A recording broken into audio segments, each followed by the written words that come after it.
Tutuusin. Kasi gusto ko talaga kung if I have the goods, I have the evidence as you showed that a while ago. Bali-bali na, halatang binugbog mo na bago pinatay eh. Di ba? So, you should pinaluap mo sana yun, nagpahal yung kaso. Kung hindi mo pinaluap, well, masasabi ko hanggang propaganda ka lang, Father. Mr. Thank Chair. you, Mr. Chair. Mr. Chair. Father, Ke- Senator Risa wants to interject something. Sige, Brief, Senator Risa. salamat kayo, Mr. Chair. Brief interjection lang.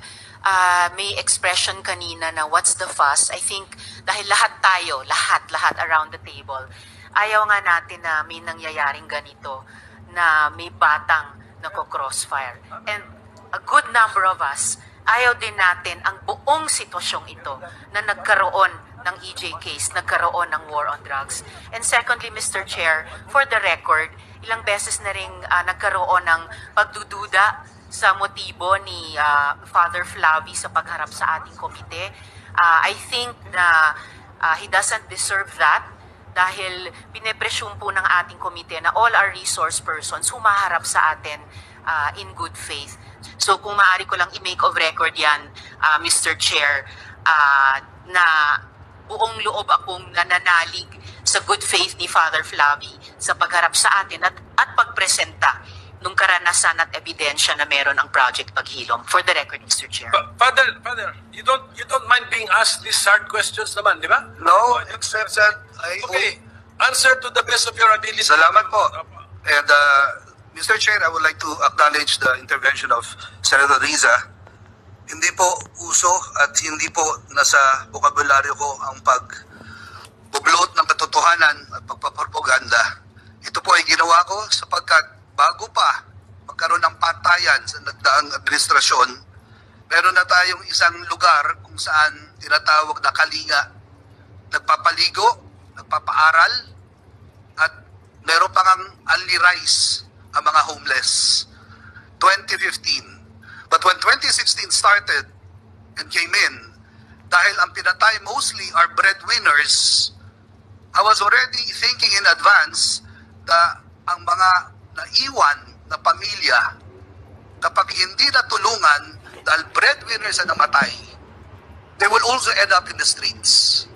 So to address that issue, we created Program Paghilom to help provide the core competence of psycho-spiritual interventions.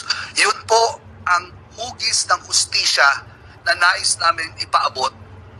Take note that justice has different facades. Isa lang po ang korte, o ultimate ang korte.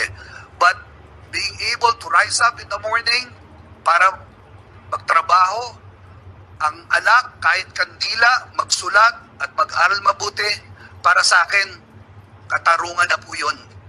Hugis po ng katarungan yon. Now, to address the cases, there are cases that are being addressed. There are cases that have fallen into our hands and they are ongoing. I will not outline it here, but submit the records. Second, if there are really cases of Danlaban, let me now throw this question.